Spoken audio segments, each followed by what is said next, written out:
What is going on, guys? This is another Pop Culture Crisis movie review. This time, I am here to talk to you about the Netflix film Reptile, which I have finally gotten around to watching.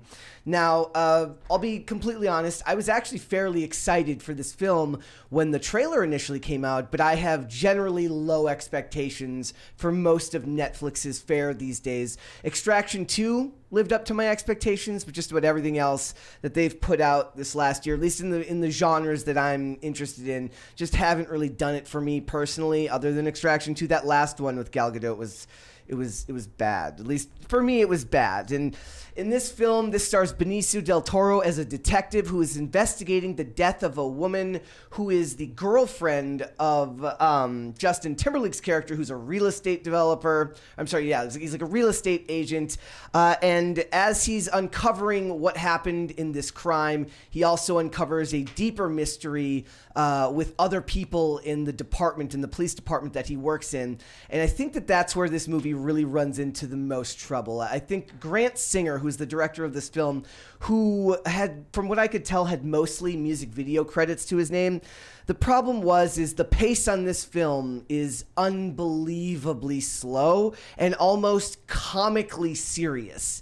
And the problem is the greater mystery that unfolds later, involving those around him, involving Benicio del Toro's character, it just isn't well defined in a way that keeps you engaged. And slow pacing can work. There can be great slow pacing in movies, but you have to care about those characters and you have to care about the mystery that surrounds it. And that just isn't really what you get in this film. It really, really struggles from the comically serious tone. It like drips into the dialogue, and it made it very hard for me to pay attention, because one of the things it had going for it is it had an excellent score. The music in this film was really, really good. It heightened the mystery. It gave the film ambiance. The same was true of the cinematography, which did a lot of really good stuff. Like I said, the score was full of mood. It helped build tones of subtle dread and anxiety and ominousness throughout the project, but there's very rarely, if ever, any release of that. So it's kind of this one-note tension that carries its way through the film. And that sucks, because if it had been executed properly, whereas they've found ways to relieve that tension throughout, I feel like those tones would have worked really, really well. And the cinematography was fantastic. It had these deep colors, deep oranges, deep tones with very soft contrast that I thought gave the film incredible ambiance. But like I said, there was just no balance to the way any of that stuff was delivered. It had the same, it really, really leaned into these slow, push in dolly shots to establish every scene, which became a little bit repetitive to me. And I think the problem is that when a film has that extremely slow pace, when it fails to kind of bring these characters to the forefront and engage you, you start noticing things like that when you should be more engaged in the broader mystery, which just never found its way to me. And it's a bummer, because one of the things this movie really has going for it is a fantastic cast of actors. Obviously, Benicio del Toro needs no introduction. It's interesting watching him in this movie, because Sicario is one of my favorite movies of all time and has plenty of my favorite scenes of all time. Obviously, that first Sicario, developed or directed by Denis Villeneuve, is a masterclass in a lot of tension building, which I think this film could have benefited from. Think of the scene at the border in Sicario. If this film had the direction of somebody who could have really found ways to build and relieve the tension as the film goes, and figure out where the pace could have been quickened, I think it could have benefited greatly from all of that, and it just didn't seem to have that. But I will say that for the tone of the film, for the pace of the film, Benicio del Toro's the guy you wanted for this. Like, this could have been, for as mediocre as I seem to find this film, it could have been infinitely worse if you didn't have that beautifully calm and deliberate pace of Del Toro's acting to kind of guide it through, which I think worked really, really well and probably saved the movie from being worse than it was. And by no means am I calling this an awful movie. I just think it was very mediocre. Maybe perhaps something you may want to check out, you know, if you've got some extra time on a Friday or Saturday night, but I don't know if it's something I would rush out to see. But this cast of actors that the movie works with is just so good that it feels like a missed opportunity. Justin Timberlake does fantastic. fantastic in playing simultaneously suspicious, weaselly, and a little bit creepy as this real estate agent with the dead girlfriend. I think he does really, really well. Eric Bogosian, Dominic Lombardozzi is fantastic. Think of all the things that he's been. He was just in Tulsa King this past year, and that was like the least I had seen of him, like the least interesting thing I had seen of him lately. And I love Tulsa King, but he just wasn't the best part of it. But he was in a show called Breakout Kings that I loved, and he was in the Miami Vice movie, like all these things that I think a lot of people have forgotten about that I really, really liked. And Dominic Lombardozzi in that role of being kind of like a cop, plays the tough guy type roles. He does those very, very well, and he embodies it in a way. And this film also did that really well. It's a believable police department full of actors that look like they could portray, that look like cops. Right? There isn't the overtly 10 out of 10 woman that just happens to be a detective, which is great on TV and worked, and we love that type of stuff. But in films like this, it would have been extremely distracting to have something like that. It wouldn't have made any sense. So the cops look like cops. The techs look like techs. The real estate agent looks like a real estate agent. It does that really, really well. So the casting was really, really well. It also had Atto Essendo, he played Alfredo in Elementary, which I love. I know everybody loved Sherlock, but I also loved Elementary, starring Johnny Lee Miller and Lucy Liu. So seeing him get a role that got him actually quite a bit of screen time was really, really cool, because you got him. You also had Mike Panuski.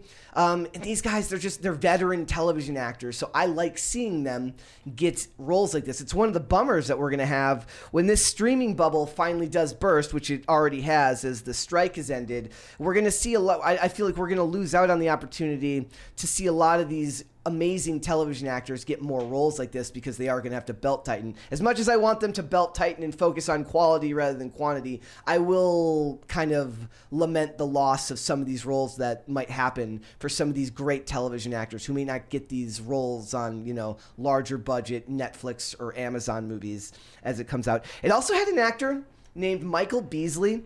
And this is a complete aside, so skip ahead if I'm rambling. But I looked at this guy and I said, that looks like the actor John Beasley, but 20 years younger, 30 years younger, and he sounds like him too. Turns out it was John Beasley's son, which was very, very cool to see. John Beasley played Irv on on the show Everwood. I love the Boomer television shows. He was also the security guard in the movie Little Big League, which is, as a Minnesota resident, one of my favorite movies of all time.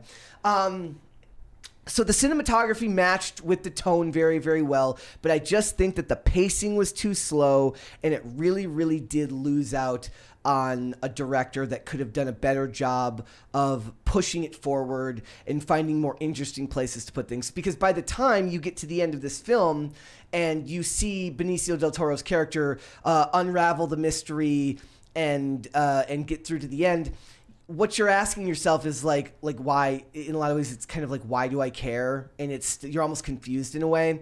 One, because you didn't really get to spend enough time with these other characters that are kind of around the mystery to really care about them or their motivation, without knowing what their motivations were outside of maybe one of those characters. You lose out on the ability to really, empathize or sympathize with these characters. So you end up not being able to really feel like you've come to a satisfying conclusion when it all wraps up. The other actress that I haven't mentioned is Alicia Silverstone, who I really did like getting a chance to see her in a serious role. As my main exposure to her has been through the likes of obviously Clueless, being a 90s masterpiece as well, but also Batman and Robin, right? So getting to see her in a more serious role worked. I would say that if I had to compare it to something, it felt almost like it wanted to be True Detective season 1 without any of the masterful directing. And I feel like I'm going back in on this guy, but it really did feel cinematography, pacing, the way the score is is used to very much enhance the serious tone of the project. I felt like it took inspiration from True Detective without really ever landing any of the ways that the mystery in True Detective really captured the audience. I almost feel like, in a way, and I would almost never say this, it could have benefited from being like a 3-part miniseries like they just did with the Continental. And I don't think there would have ever been reason to greenlight something like this for that. I don't think that it would have done particularly well. But perhaps at a movie that ran 2 hours and 15 minutes, I just didn't feel like I got to know these characters enough to really care about them. You know, if you can't do it in 2 hours and 15 minutes, are we going to be able to really trust you to do it in 3 1-hour and 10-minute shows? Like, are you really going to make better use of that extra 45 to 50 minutes? I'm not sure, but that's a possible. Like, I could have seen this film being pitched as a television, as a limited run television series first, but that's just not what we got.